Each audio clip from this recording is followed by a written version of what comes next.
Welcome to the Middle of Culture. I am one of your hosts, Eden. And I'm your other host, Peter. And we're here. We made it through another 2 weeks. We did. Some days it feels teeth. like only just. By the skin of our teeth, or by the fur on our antlers. Right. It's that season when the fuzz is coming off all the antlers, so I see all these amazing pictures on social media of all these elk and deer and moose with the like blood-smeared antlers and like the skin sloughing off, and then they're like eating it because it's like really good protein for them. It does look pretty metal. I'll give it that. It's extremely heavy metal. You look at that and you're like, oh, this looks like an Agalock cover, but not in silver. Exactly. Anyway, how you been? Been hanging in there. You know, things have been busy and work and outside of work, and you know, it's but we're hanging in there. We're doing that at least. That's all we can do. It is. You seen or heard or read or done anything fun the last couple of weeks since we chatted? You know, I continue to work on The Wheel of Time. I'm most of the way through book 3 now, and I am enjoying it. It isn't something that has, you know, gripped me so much that I am constantly going back. I mean, it's easy for me to get distracted. I'll listen to podcasts and stuff, and then when I'm caught up on my podcast, then that's when I'll start listening to the audiobook. Sure. Or I'll read some articles, and then that'll be when I'm done with those. Then maybe I'll read a little bit. So I got to say, my poor podcast listening has gone down the toilet with this new job. I am spending too much time talking to people instead of sitting in an office in silence, looking at a computer screen, listening to other people talk. So it's rough out here. Well, you know, and I don't know exactly why I made the transition to, I've started just listening to podcasts when I'm working out in the mornings instead of music. And since I listen at about 2 times speed and I'm working out for about 90 minutes a day, I can crank through a fair number of podcasts just with my working out time in the morning. So that makes it easy to stay on top of them. Nice. It doesn't make me miss listening to music because I'm not listening to music much these days, but yeah. That just tells me nothing worth listening to is coming out. So it's on the artists. You know, I don't even know if I go that far, honestly. I think this time I can honestly say it's me, not them. It's me, not them. Okay. But, you know, I've been continuing to watch The Lord of the Rings, Rings of Power, and She-Hulk, and then continue to enjoy She-Hulk and enjoy it for what it is, which is just, you know, it's a light, fun, low-stakes comedy. And if you approach it that way, then I think it's delightful. And if you're expecting something more from it, then I think you got the wrong show. Agreed. I thought that last week's wedding episode was extremely fun. Oh, yeah. And today's, we're recording this on Thursday, the day She-Hulk comes out. I watched today's episode during my lunch break today, and it was extremely entertaining. It was... Oh, good. I'm looking forward to seeing the vein, and again, this is something that I feel like the first couple episodes I was a little iffy on, but ever since episode 3, I feel like they have really captured the feel of my favorite runs of She-Hulk from the comics. And This felt like an issue I would have read during Dan Slott's run, and it's not only because there was a tow truck that was Slott towing. I did see that Easter egg and thought to myself, that was kind of you to do for Dan Slott, who wrote many of my favorite She-Hulk stories, but this felt like one from that run, and it was really great. I really enjoyed this week's episode. Nice. Well, I'm glad to know that you've been enjoying it because, like I say, I have as well. And you know, I know I've been saying it, and I'm going to keep saying it. I'm loving the Rings of Power. There are a few things where sometimes I'm like, I don't know if that worked, and I don't know if that was the right decision to make at that point. But you know what? I'm pretty sure we can say that about all entertainment, always. And so if people are getting hung up on little things like that, and again, choosing to become toxic butt munches about it, well, that's their problem. Because I think it is a sufficiently epically Tolkien-esque piece of fantasy that's hitting me right in a good spot. So that's about it. Oh, well, no, I will also say recently, the next, I think the term they use is collection of the Great British Bake Off has started releasing on Netflix. And they're releasing one a week. And that is my Sunday night Zen show. That is the existential dread of the coming week has started to set in. And then I sit down and I turn on the Great British Bake Off for an hour, and I just enjoy delightful British people baking things that I find fascinating. And then I feel a little bit better about the coming week and not quite so much dread. And then I usually go to bed and wake up Monday morning and forget about that and embrace the dread. But hey, it's what we do. You have that moment, though. You have those 40 minutes or hour, however long those episodes are. I've never watched the show. It's a nice solid hour. That's great. Well, how about I'm glad you? You're enjoying that. I'm glad that Netflix has realized, hey, the drop the whole season at once method is bad. I agree. Because the trick is, you watch it all in one fell swoop. You spend a whole weekend watching it, and then you never think about that show again. Yes. I hate the binge. I do too. I really don't. And I hear people complaining about these other services that are releasing things on a weekly basis. And I think they're wrong. I'm just going to say it. I 100% agree. I 100% agree. I think I have been enjoying She-Hulk far more because I watch an episode a week.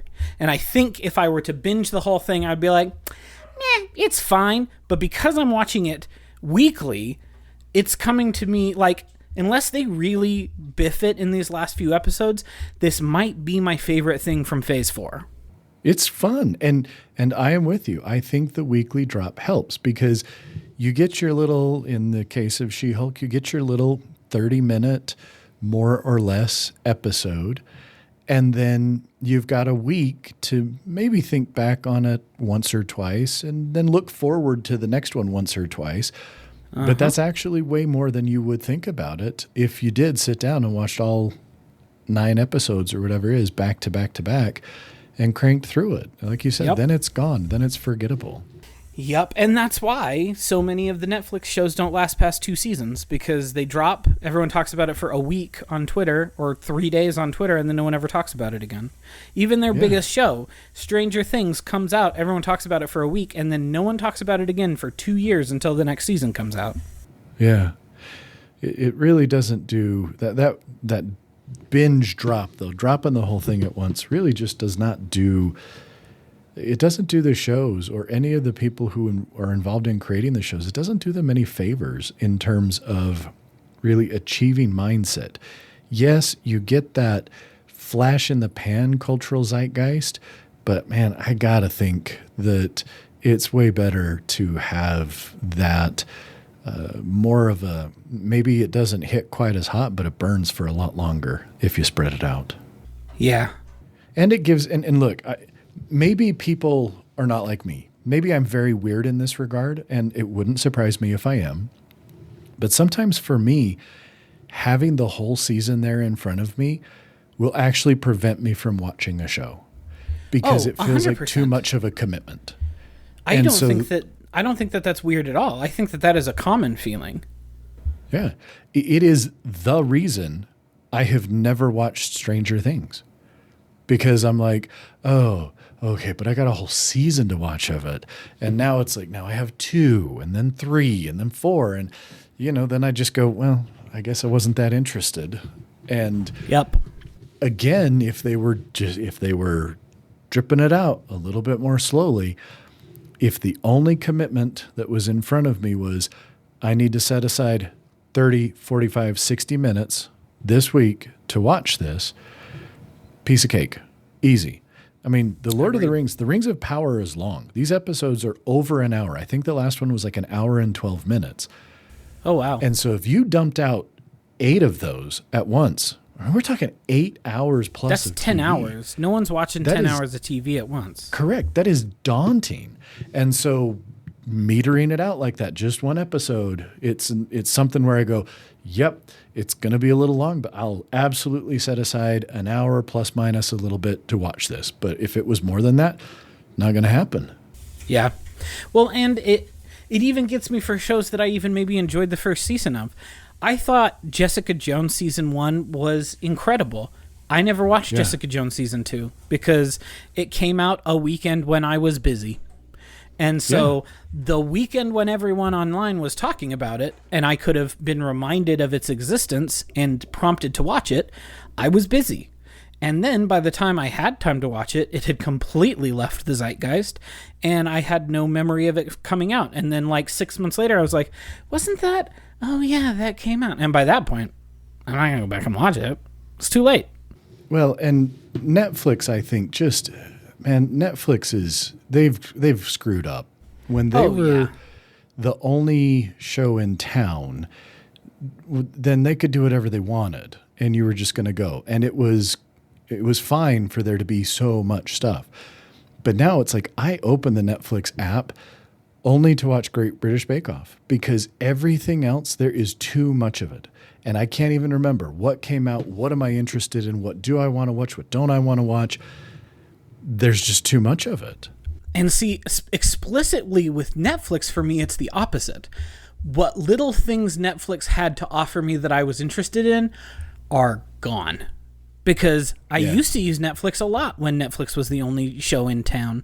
When it had every movie on God's green earth and a bajillion shows, then great, Netflix was it. But I legitimately have not opened Netflix in months, and when they do their big price hike at the end of the year, Cassie and I are probably going to have a frank discussion and be like, is this worth keeping at this point when we're already paying for these other services that we do use far more frequently? Hulu is a far better bang for your buck than Netflix is at this point. And Disney Plus is the best bang for your buck in terms of entertainment. HBO Max, even with all of the mess with Warner Discovery, is still a better bang for your buck than Netflix. So if we're going to lose a streaming service, it's going to be the big N. Well, and I'm going to clarify because, again, I'm tired and I'm not being clear. There aren't that many things I want to watch on Netflix, but Netflix is releasing so many things that I can't find the few things that I thought I'd like to watch that because they're buried under this avalanche of cut rate crap. So I'm very seriously, and really the issue for me, the only thing that will keep me with Netflix is the fact that I've got 4 households who are using it. We're using it the least. Yeah. But then, Jess is using it periodically, and Aubrey and Alyssa. And so with kind of the 4 households spread out, that would be the only reason, honestly, I think I would keep it. Yeah, so. I know Cassie's parents use ours, and I might just say you're SOL. I think that's okay. You are wealthy sextagenarians. You can buy your own Netflix subscription if you still really want Netflix. The one thing I just realized, I do have to watch one thing before I can cancel my Netflix subscription, and that is Godzilla anime, Godzilla Singular Point, which is apparently very good, but it came out on a weekend I was busy, so I haven't gotten around to watching a freaking Godzilla thing yet. I don't even know what to think about that. That makes me very uncomfortable that you haven't watched that. To be fair, the trilogy of anime movies that Godzilla that they put out in the mid-2000s, like 2015, 2016, 2017, dog shit. All 3 of them. They're terrible.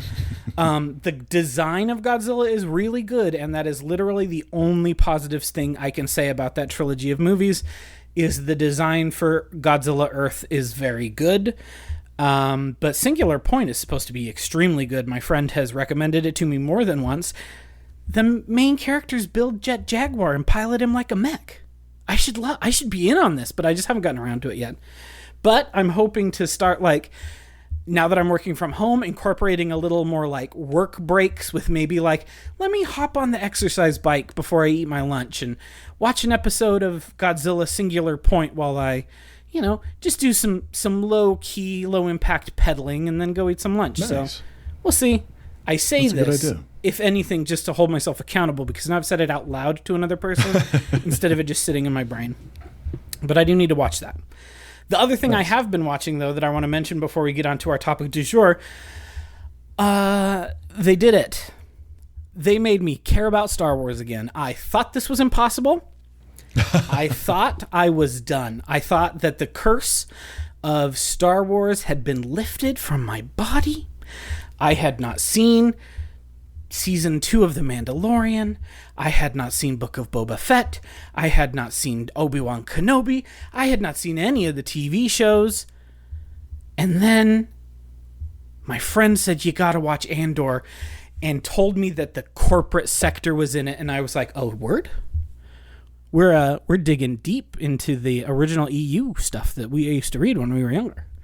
Corporate sector's back, baby. And let me tell you, Andor, that's what I was hoping to get from Star Wars when Disney bought it. Nice. It is. They did the perfect thing. This is a weekly release. However, they put the first 3 episodes out at once, which was the right choice. Because pretty much anyone who's not a sicko like me, if only the first episode was out, would have been like, this is the most boring thing I've ever seen in the history of Star Wars. Why does anyone want to watch this show? I'm a sicko, so I was into it. But I could see how without episodes 1, 2, and 3 together, because episodes 1 and 2, I will warn you listeners, extremely slow burn. Very slow burn. And then things pop off finally in episode 3. And then episode 4 came out yesterday, and we are back to the slowest of slow burns. The entire episode was people talking in boardrooms and boutique shops and around campfires. Not a blaster shot was fired. It was only people talking around set pieces. And you know what I want more than anything? People having serious conversations in sets, in cool designed sets. So I'm here for Andor. I am so bought into this show already. There were 2 different brand new droids that made me completely mark out, because they are great. There's one that is just Steps. It's a droid whose job is to be Steps. Wow. Is there anything more quintessentially 1970s Star Wars to me than a droid who is just Steps that pulls up to the space bus so you can get off of the space bus, and that is its entire job and reason for being? That droid is my new hero and best friend. Nice. And also B2 Emo, which is the other droid that you meet who talks like Max Headroom, is wonderful. I love him. He's a great droid. So watch Andor. The droids are good. There was 2 separate Gonk droids in one episode, and I freak out every time I see a Gonk droid because that's my favorite droid. It's a great show. Droids are cool. There should be more droids and less people in the Star Wars show. Well, you know, Mandalorian, take note. Andor is definitely one of those that I would like to watch. As I mentioned in our family Discord, I just can't handle more than 3 shows. And between She-Hulk, Rings of Power, and Great British Bake Off, that's all my time. I got nothing. So I think I'll get into Andor once one of these ends. That'll be throw when Andor pick in up on there. Andor. Yeah, that's the plan right now. I could not have imagined caring about the mean spy from Rogue One. And I care about the show I don't know if I care about Andor as a character, but I care about the show that has the mean spy. And I think part of it is like, this is a Tony Gilroy show. And Tony Gilroy was the person who they brought in to punch up Rogue One. And I think that Gareth Edwards' Rogue One probably would have been good, but it would have been a very different movie than we got. I like Gareth Edwards as a filmmaker, so I bet it would have been good. But I see a lot of Tony Gilroy's blueprints on the Rogue One that we saw. And like, this is the guy who wrote and directed Michael Clayton. That's one of the best political thrillers ever made. So like, this is a guy who knows how to write scenes and film scenes of people having serious conversations in a boardroom, because that's what Michael Clayton is. So it's working for me. It's really good. I really am liking it a lot. So I look forward to watching it once, like I say, once I've got a little spare time to add another show. That's the next one that's getting added. Also, the soundtrack rules. I'll just say that. It's got a soundscape unlike anything I've heard in a Star Wars movie before, or show, and that works for me. A lot more synths than you usually get in a Star Wars soundtrack, because usually Star Wars is big, bombastic, full orchestra. Getting a lot of synths here, and you know what I like? I like a synth. Cool. But anyway, Very let's good. move on to our topic for the day, Let's is funny because I will only preface this by saying I tried to watch The Rings of Power this week, and I made it about 10 minutes in, and then I was like, this is a great looking show and I bet it's good, but you know what? I just don't care about high fantasy even a little bit. I just don't care about high fantasy. I hate high fantasy. I don't care about it. So why don't we read some high fantasy comics? And to be fair, this is not like dragons and swords and sorceries shit. It's a little different than that, but it is still high fantasy when it's all said and done. So today we are going to be talking about the first... How do I want to phrase this? The first half... You can just tell everybody that it's not the first volume because of me. No, well, here's the thing. It is either the first half of the complete The Grand Quest volume put out by Dark Horse, or it is the first 2 volumes of the 4-volume original Quest trade paperbacks that were put out in the 80s, or it is the first 16 issues of the Marvel epic reprints from the mid-80s, or it is the first 10 issues of the original magazine printing by Warp Graphics. So no matter how you cut it, it's the first half, the first 350 pages or so of the Grand Quest, the original Quest, the first Elf Quest comics. Yep. So, as you said, we didn't make it through the whole thing. You were busy. You were, dealing with a lot of stuff. I asked you to read 700 plus pages of comics, and you said, Doug, I ain't gonna make it through this. And I said, you know what? That's okay. That would be a lot to talk about, so it's probably better that we split it into 2, and then we can read the other half in a few months or whatever. It doesn't matter. What did you think of Elf Quest so far? I don't know. Isn't that on. weird? Like, I don't know what I think about it. I like the art. I find the art engaging. I like the character design. I like the way that they, you can very clearly see the difference between the elves and the humans and the trolls. And I like the art. I can't get into this story yet. Okay. And I think that's why I stalled out. I basically what would happen is I would, home from work, getting kids home, get kids fed, and then, my kids are old enough that at that point, then they're pretty self-sufficient. Sure. Working on homework. If they're done with homework, making sure that they're reading something. And then if they've read and they've done homework, then yeah, I'll let them play on the PlayStation or the Xbox, something like that. That's fine. And so that would be the time when I'd be like, okay, I'm going to sit down. I'm going to read ElfQuest. And I would open it up and I would go through and I would read maybe 10 pages. Maybe I would get, if I was really dedicated, I'd get through a whole one of I can tell when the smaller issues end because the way the Kindle book version of it, you can tell when you've reached the end of a smaller issue. Sure. And so it was clearly written for individual issues, which is a thing that we'll talk a little bit about later. But yeah, so I'm sure that you can see, this is exactly where this issue would have ended. This is when the next issue would have begun, because there is often some sort of either cliffhanger or benediction or something that ends an issue definitively. And then the next issue begins with some sort of here's where we're at, some sort of, place setting. Yeah. And so I would maybe get through one of those, but a lot of times I would read and then I would just realize I'm not paying attention anymore. Okay. And part of it is part of this larger discussion that I discovered while reading it. And I don't know now, because I had the same sort of I ran into the same sort of thing when we read the Incal many moons ago.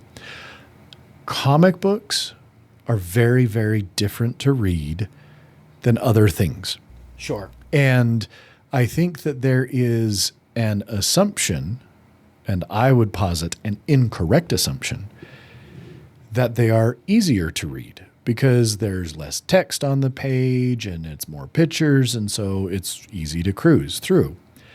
But I would contest that there is a skill to reading comic books that is very different than the skill for reading the kinds of things I'm used to reading, which is either big fantasy or science fiction books or medical journal articles, medical review articles, medical textbooks, things like that.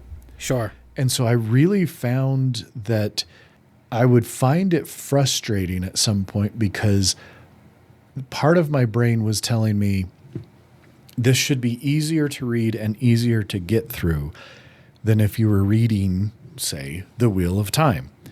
But I was not finding it that way. I was finding it to be much more difficult to get through. And so I don't know. I don't know if it was that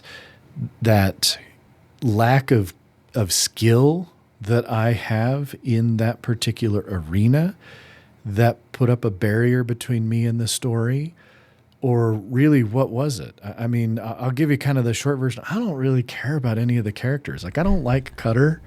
I don't dislike him necessarily, but I don't like him. Sure. And, none of the, I don't know. I just, I'm not really clicking with any of the characters, and the story, it hasn't grabbed me. And interesting.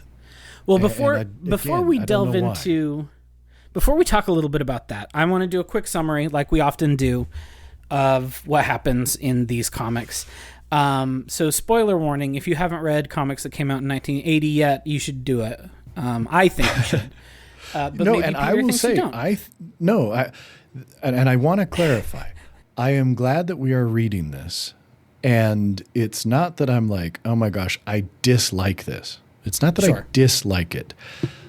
It's just not grabbing me in a way that, look, out of the two of us, I'm the high fantasy nerd.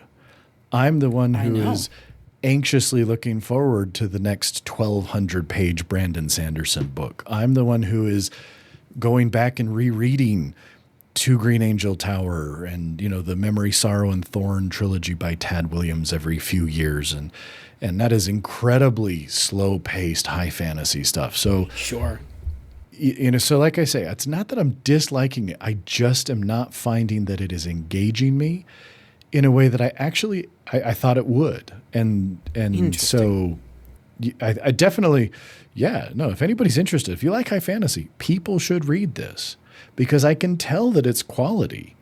And it's just that something about the story hasn't connected with me yet, even though, like I say, I like the art. I think the story is interesting in that it's a very, how would I put it? I would say it's almost a very personal story. It is about things that are really important to these individuals who are members of different races, but the stakes really are, well, yes, they're bigger stakes in some regards for these, these elves versus the trolls versus the humans, that sort of thing. The motivations really seem much more personal. And so, in that regards, I think that it's absolutely worth reading. I just don't know why it's not clicking with me or connecting with me. It's very interesting.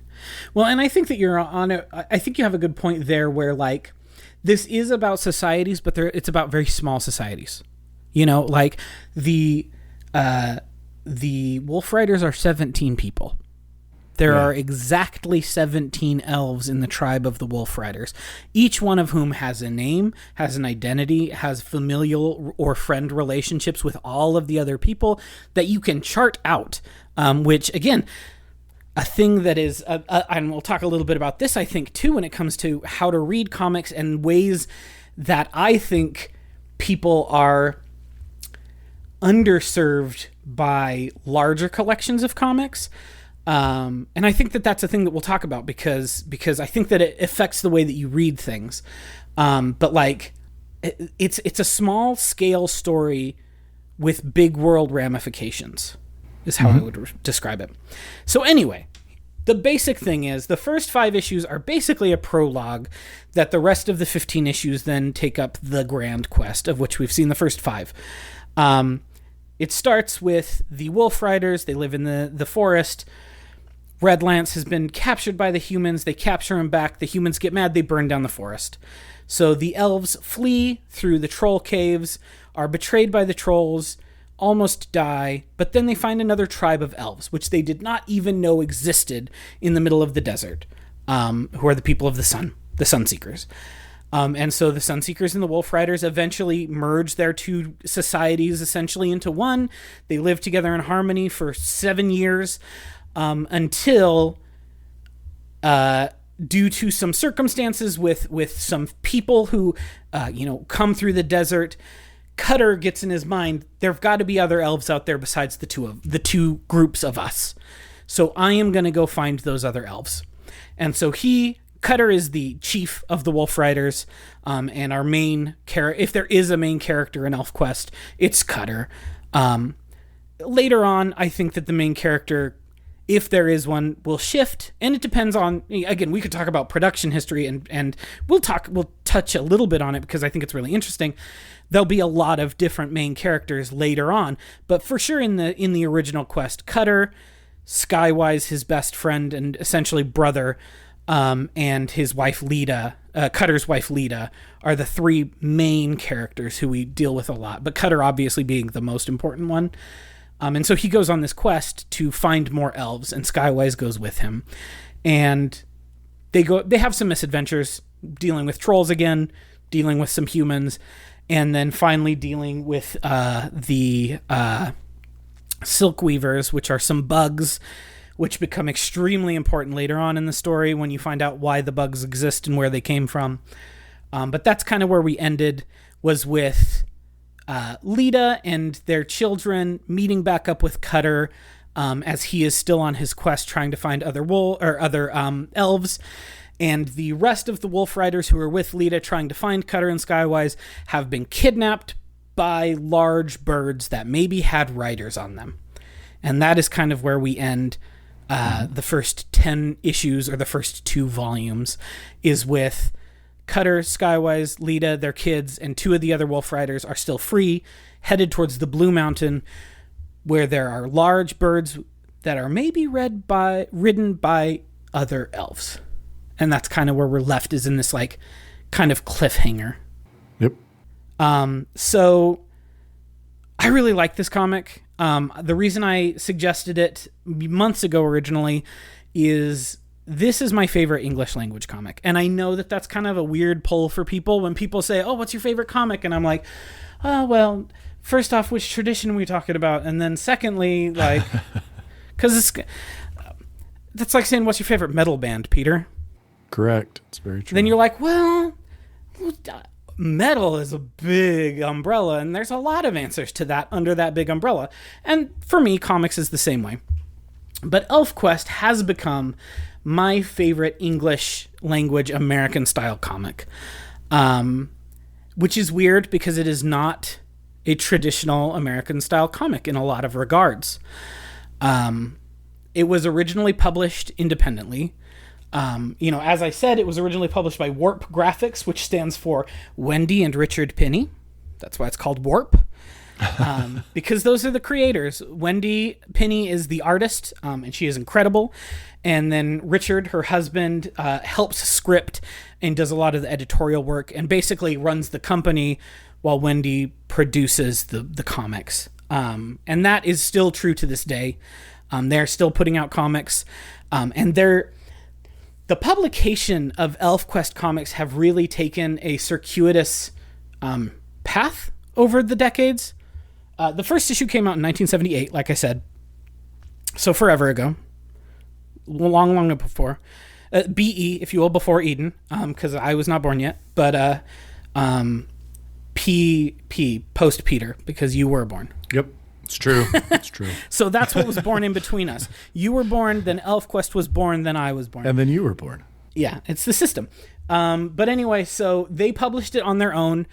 And then as they were finishing the publication of the original quest and then moving on to new stories, Marvel actually approached them and said, hey, we'd like to publish some of your stuff. Because I don't know how much you know about what happened to Marvel in the 80s. Marvel got weird in a lot of great ways. They started doing a lot of stuff that wasn't superhero stuff, which is not things that they had done for decades. But this is when they started having Star Comics, which was a Marvel imprint for kids specifically. So that is where, like, when we were kids, we had a couple issues of Master of the Universe comics, and those were put out by Star. Or the Care Bear comics were put out by Star. Or Peter Porker the Spectacular Spider-Ham was a Star comic. So these were comics that were explicitly geared towards, like, elementary school age kids. And then they had their Epic line. And the Epic line was explicitly geared towards adults, whereas the superhero comics were geared towards, like, teenage people. Okay. And so in the Epic line, you get things like, what is the name of that Peter Mantlo comic that is like a weird, like, space pirates? I can't think of the name of it right now. It's a really cool comic. I can't think of the name of it. That was published by Epic. ElfQuest was published by Epic. The original English language printing of Akira, the comic, like the manga, was originally published in 60 issues by Marvel in color, which, again, I'm a sicko, so I kind of want to own it, even though I already own Akira 2 separate times in both the Dark Horse printing and the new 35th anniversary Kodansha printing, which is actually printed right to left and correctly paginated in a brand new translation, which is, like, definitively, if you want to read Akira the way you should do it. I am kind of a sicko who wants to drop $1,000 on getting a 60-issue set of Marvel reprints in color. I won't, because that's stupid. But if someone gave me $1,000 and said, do this, I would. Because I'm a sicko. But that's the sort of stuff that Epic was publishing. So the entire quest was published in the late 80s at Marvel. But then it didn't sell very well, so Marvel didn't want to do any of the other stuff they had done after the original quest. So they went back to publishing with their personal stuff, their own company. And in the late 80s, early 90s, there was a huge boom in indie comics production. And their company was on the forefront of a lot of that. They had, at one point, like 6 or 7 different ElfQuest books going, telling 6 or 7 different stories. And these were all being published in color. They were big, fancy, like, good-looking issues. They had whole teams of people doing different stories in the ElfQuest universe. And then the collapse of the mid-90s happens to the comics industry, and it hits them really hard, too. And so this huge production company that had 7 or 8 different ElfQuest books going, as well as publishing books by lots of other groups. They were publishing, some Barry Wright comics and a bunch of other weird stuff that had not really gotten bigger releases, had all been published independently at even smaller companies than theirs. It all kind of fell apart. They went back to publishing only one single volume, which is ElfQuest Volume 2, it's called, and it was like an anthology book now, and it was back to black and white and back on cheap paper, and so you can really see, like, the trajectory of the comics industry through their work. And then in the early 2000s, they start doing reprints through DC, who starts publishing them in, like, manga tankobon size, because that was, like, early 2000s, all of the Western companies wanted to start publishing manga too because it was getting popular. And so they reprinted it like that, and then that all fell apart, and they only put out a couple comics in the 2000s. And then in 2013, they signed up with Dark Horse, and now Dark Horse is who reprints who you bought your reprint from, was the Dark Horse version. That's who if you buy the large Omnibuy, they're by Dark Horse. And the Final Quest and then Stargazer's Hunt, which are the 2 books that have come out since the Dark Horse partnership, are what have come out through that. So it's really interesting to see the trajectory of the American comic through ElfQuest, if that makes sense. Yeah. And, like, seeing the rise and fall of an industry in this one couple's comics output. So, like, even if I didn't love the story, which I do, I think I would really love I would love ElfQuest as like a time capsule of the comics industry and the way that it works, both in good ways and bad ways. But I also love the story. Yeah. And the first time I ever read it was I was in my comic store, my local comic store, and I was bored, and I didn't have a whole lot to do at work that day because I would go like during my work day on my lunch break, I would go to the comic store, and I didn't have anything to do, so I wanted something to read. And they had all 32 issues of the Marvel reprint bundled together in one big thing, and it was like $40 for all 32 issues. And I was like, I've heard ElfQuest is interesting. It's $40. Who cares? And so I bought it. And thus began my descent into madness, which involved getting my hands on literally every ElfQuest comic that has ever been printed, which is where I'm at right now. I have every single ElfQuest story that has ever been printed, and I've read all of them because I like it. That's impressive. But it definitely is kind of idiosyncratic in a lot of ways. And I think that it does a lot of really great things in the storytelling, but I can also see why it doesn't necessarily grab someone's attention if they're not primed for it. I think I was in a place mentally and as a comics reader where I was like ready for it. But I think like what you said, reading comics is a different creature. Yeah. You know, like there's been a lot of research done. I feel like I'm talking too much, but no, you're good. You're good. There's been a lot of research done in comics use in pedagogy and things like that. This is all research I've had to do for a dissertation, friends.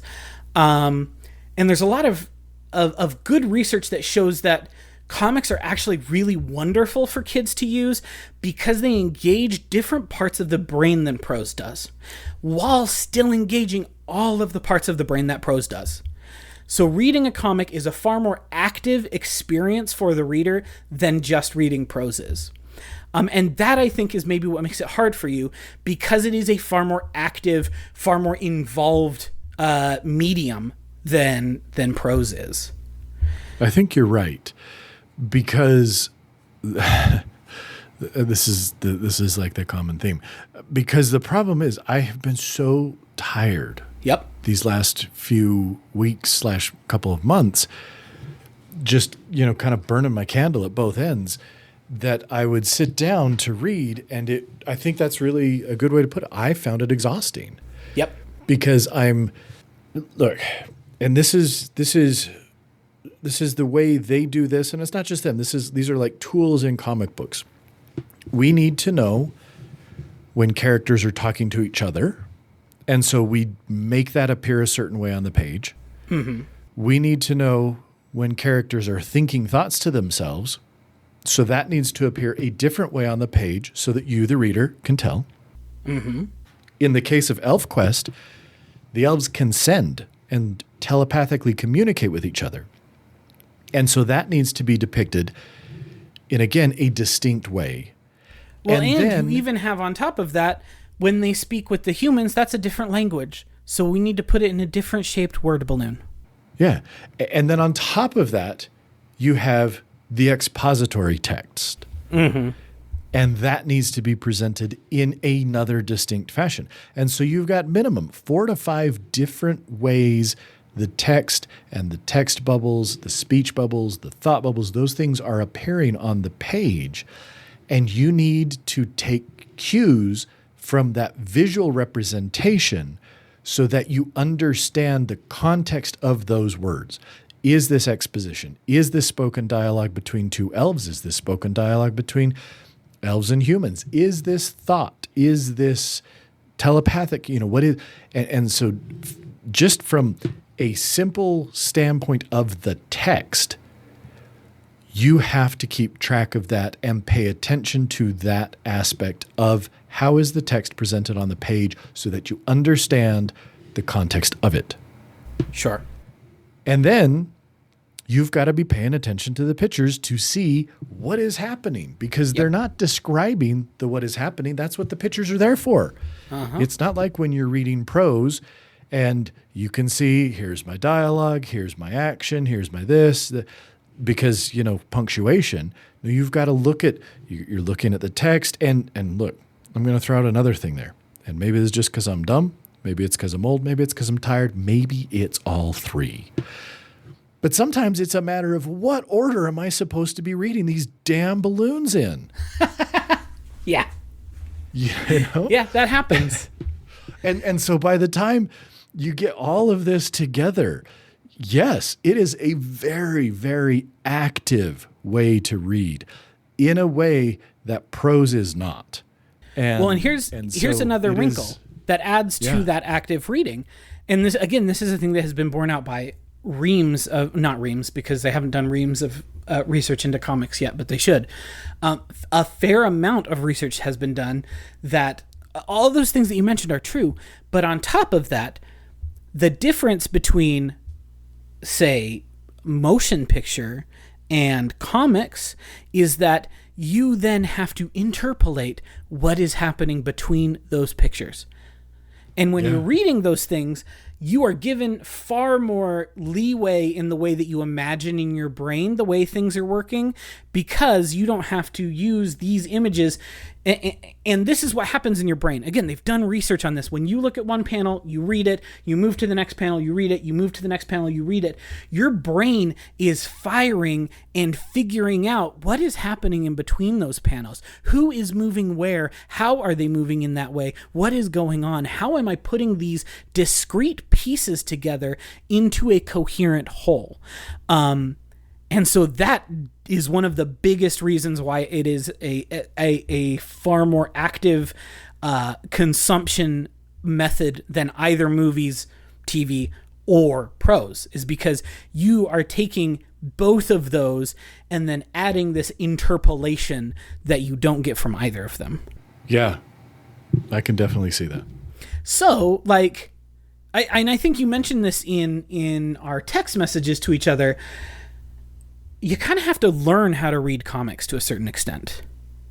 Yes, and it is definitely a learned thing. Obviously, just like with reading, some people are faster at learning how to read, some people are better readers, some people are worse readers, but there is still a skill to it, regardless of your innate ability to understand chicken scratches on a page, that you have to develop and that you have to nurture.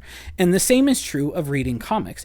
And again, while I really love these comics, they're dense. They're, one of the reasons why I think A Bride Story was so easy for you to read is that comic is so sparse. Yes. That comic is so impression based rather than exposition based. And this, on the other hand, is extremely exposition heavy. Yeah, it very much is. Which, again, it is part of playing in a different genre. High fantasy usually is exposition heavy when it's in prose. That is the whole... you just said 1,200-page books. That doesn't happen if it's not exposition heavy. If it weren't... That's for sure. I bet that you could pair basically every 1,200-page fantasy epic into a 300 or 400-page book with some eviscerating editor. They could do it. They could still get every basic plot point across in a third to a quarter of the page number. But it's an expository medium, and that's what people like about it. That's why people buy Brandon Sanderson books, is because they love the way that he builds a world, they love the way that he builds a magic system, and the way that he explains all of these things in detail to them. That's what people find interesting about fantasy. So that's obviously what the Pennies are trying to do here. They're trying to give that feel of an epic fantasy, but in this other context. But I don't know. I think it's really interesting. I do too. And like I say, that was, I think, the biggest... I don't know that I had noticed that so much in previous comics that I read. In reflecting back, I can tell that this undercurrent was there, and I think it's part of the reason I didn't really enjoy the Incal that much. Because in addition to some of the specific issues I had with that book, it was that underlying the aspect of the difference in reading a comic. And I just didn't appreciate that it is a skill that takes time to develop, and that one can be very adept at reading. I read a lot. Yeah. And it's whether it's, again, high fantasy, hardcore science fiction, or really technical statistics and medical jargon heavy articles, textbooks, things like that. So I'm pretty good at reading all sorts of stuff. But it wasn't until I was finding myself bumping up against this that I realized, but comics is yet a different medium. And that is a type of skill you just haven't developed that much. Yeah. And it was one of the reasons I said, I think we should talk about that in light of this book, because I am 100% positive that is why I haven't enjoyed it as much as I honestly think I would. And so what I'm hoping to do at some point is, as I've maybe developed those skills a little bit, and also maybe when I'm not so gosh darn tired, that's come back and read it again. And I think that I am going to enjoy it a lot more on a reread. Sure. And the other thing, again, it's a muscle that you develop, and it is a type of reading that you have to foster in yourself. You have to inculcate it. And you have to keep using it. It's like speaking Spanish. If I go 6 months without speaking Spanish for some reason, I am rusty when I need to speak Spanish again. Yep. If I go 2 or 3 months without reading a comic for some godforsaken reason, I don't know why that would happen, but it does occasionally. Depression's a hell of a drug. Sometimes you don't read anything because you're just depressed and you just play Final Fantasy because it's the only thing you can bring yourself to do. And then you go read a comic and you're like, this is a lot hard. This is taking me a lot longer than it should. It's harder for me to internalize this story that's happening. But it is a thing that as you do it more, you do get better at it. I read this comic twice in the last week, all 20 issues. Wow. Because that's how I read comics, especially if I want to analyze them or think about them more deeply. I got to read them twice, because I read it once to let the story wash over me, and then I read it a second time to dig into the details, to dig into the artwork, to dig into the themes, and really think about it from a deeper angle like that. And part of that is because this is literally what I'm trained to do. This is what my dissertation is about. This is what my academic training is. So that's how I read these sorts of things. But that ain't normal. I get that. That's not normal. Reading 1,400 pages of comics in a week is not normal. But I did it. It's impressive though. It's really impressive. But one thing I wanted to talk about as well. So you said that you're finding the art good though. You're liking the art? I think the art's great. Yeah.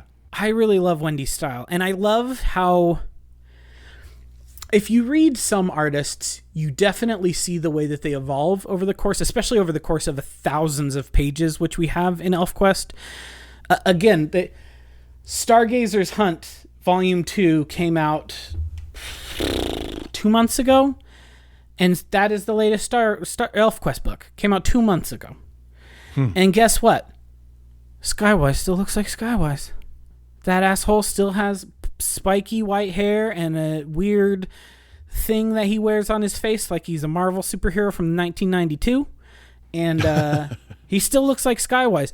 And that, I think, is really impressive, because I feel like Wendy nailed it the first time, and so there's been little changes in terms of the way that her art works, but it's basically there on the page from the first issue, looking like Cutter looks like Cutter from page one. And I think that I'm really glad that the omnibus is in black and white, because the comic was originally published in black and white. And then when Marvel published it in the 80s, they did it in color.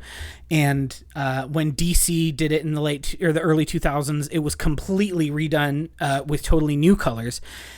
And then there was also a digital recolor that happened in the early 2000s. And I need to show you, I'm going to share my screen with you so that you can see the original printing versus the Marvel printing versus, if you go to the ElfQuest website, this is the digital recolor. And you will see why I am so glad that you are reading this book in black and white. So, on the left, this is my magazine, printed in 1981. In the middle, these are pictures I took on my phone. In the middle, this is the mass market printing, 86, and then the digital recolor from 2013. Doesn't the black and white arc look so much more striking and emotive? And I don't know. I just feel like her line work is so clean that when you start throwing color on top of it, it just kind of muddies the whole thing. Yeah, no, definitely. I think that the black and white is the best choice. Yeah, this is a really impactful scene, and it works so much better in black and white. We're specifically looking at the scene where the family is reunited after the quest is underway, and like Cutter finds Lita and their kids again, and it just works so much more for me.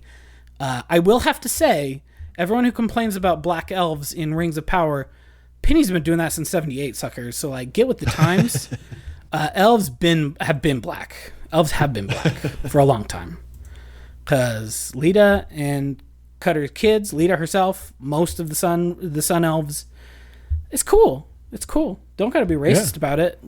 Rings of Power watchers. People just look for excuses to expose their racism. They are racist, and they just want to spout it off, and they look for excuses to do it because they're sad, pathetic people who have sad, sorry lives and simple minds. It's true. But yeah, anyway, we can kind of wrap up our talking about it here. I just really like this comic. I think it rules a lot. The idea that, this is on page 2, like, hey, elves are aliens, and deal with it, and we'll get to why they're aliens later on, and we'll explain all that stuff, but you don't got to worry about it right now. But they are aliens, so deal. I just kind of love that. That's just kind of like a ballsy move to be on page 2 of your comic, be like, yeah, they're aliens, don't worry about it. And like, is a thing that they're clearly setting up for the future, and that they visit in the future. Like, during that big boom in the 90s, like, they had 2 comics that were set in the far future of this world, where, humanity has left the planet and gone to the stars, and they're like wondering what happened to the elves, and the elves have all noped out, and it's a question of like, where did the elves all go? Anyway, I just think it's a cool comic, and it means a lot to me. So even though you weren't able to get into it, I understand. I do not feel bad about that at all, but I'm glad that you were able to at least give it a try with me, because it is a comic that means a lot to me, and that has been really important to me over the last few years. I fully intend to finish it. Well, and I think that we should in a few months, give it some time. Wait till you're in a place where you're not quite so exhausted. Hopefully your sleep schedule can figure itself the hell out. Let's come back. We got to finish it. It ended with half our wolf riders in cages, and the sinister voice of someone named Winnowill. Who is Winnowill? I know. I got to find out. She's a baddie. She's the baddie. The tales I could tell about Winnowill. Anyway. We'll definitely have to come back to him. Sounds good. Let's wrap up here. Did you have any last thing you wanted to say before we wrapped up for the evening? Not really, other than, again, it was a real moment of sort of both self-realization as well as just general realization as I finally sort of grasped this idea that, this is a skill that I just have not really developed over the years. And, it, like you said, people tend to think of comic books as less than whatever. Yeah, they do. And I think that is foolish, that is misguided. And I think that they could find examples where, yes, it is less than, but you can find examples of everything that is less than. And it was interesting for me to go, no, not only the skill required to make this, but there is a skill required to develop and to truly appreciate this medium that I'm still working on. Yeah. Well, and it's one of those things, this is a bigger a bigger thing, but it's a thing I think a lot about. You know, my partner is a librarian, specifically a youth services librarian, and I have a lot of friends who are librarians who work in youth services. And again, there's a real stigma, I think, especially among old school teachers and librarians against comics, because they don't. I think that they see them as just like whatever funny books, like you said, less than. But the fact of the matter is, from a research perspective, comics are great for kids because they engage all those things that we were talking about. But another thing that they do for kids that is less pertinent and less prominent for adults is kids will read a comic at a much higher lexical level than they could ever touch in prose, and they will understand it. Even if they don't understand maybe specific words, because of that fusion of word and picture, they are able to grasp what is happening in these comics, which then lead them to develop higher level vocabulary and higher lexical ability because of their exposure to these higher lexical level works, because they read them in comic form. So like, there's kind of a movement with stodgy old librarians where they'll like put the graphic novel selection on vacation so the kids can't check out comics for a couple of weeks in the school library or whatever. And that is so counterintuitive because it doesn't teach the kids that, hey, prose is great and you should read it too, or instead of comics, it teaches them to not like to read because they don't get to read what they want. Yeah. Yeah, absolutely. Because kids love comics. In case you didn't know, kids freaking love comics. There's a reason why Dogman sells more books than God every year. And that is not me being hyperbolic. More copies of Dogman sell than the Bible in America every single year. So, take that, God. You taking a backseat to Dav Pilkey. Anyway, we can wrap it up there. I was going to talk about paratext and the importance of that stuff, but we have hit an hour, and nobody but me cares about that kind of shit. But I think it's really interesting. But that is a topic for another day when I bore you with my research interests in comic books. Well, we're going to come back to it, so there's time. Great. I'll talk about paratext next time in a few months. People don't even know what paratext means, but it is an important thing when it comes to reading comics. It's all the stuff that's not the comic. So, especially in single issue comics, it's your editorial page. It's your letters to the editor. It's your advertisements. It's your front cover, your back cover. All that stuff you don't get in an omnibus, which is, again, that's what I wanted to talk about. We don't have time. We'll talk about it later. But anyway, thanks all for listening. Go read ElfQuest. I think it's cool. If you want to talk to me about ElfQuest, I'm down. Anytime you want to talk about ElfQuest. You want to talk about, why is Ember such a cool chief later on when she grows up? Yeah. Does Cutter look better once he grows out his sideburns and gets old? We'd talk about that. That doesn't happen in the original quest, but eventually Cutter gets old. So we didn't talk about how Lita's a cradle robber because she's 500 years old and Cutter's 20-something. It's true. But true. Happens. Recognition. That's a Easter egg for the next podcast. If you want to get in touch with us, you can email us at feedback@themiddleofculture.com. Rate and review us on your iPod or your podcast platform of choice, and we will give you many kisses if you do so, virtual and or in person if we're around you. We will. If we can do them in person, we'll do it. I'll kiss any forehead. You show me a forehead, I'll kiss it. Anyway, I hope you have a great day. Thanks for listening, and we'll talk to you in a couple of weeks when we visit the Summer of X once again. Oh boy. And we're going to have to decide after we get off the air which version of the next no. Are there two versions? Sorry, not the Wolverine. I was jumping ahead of Today's a Future Past. We'll have to talk about that. Sure. We'll have to talk about that in a month or so. All right, well, thanks everybody. See ya.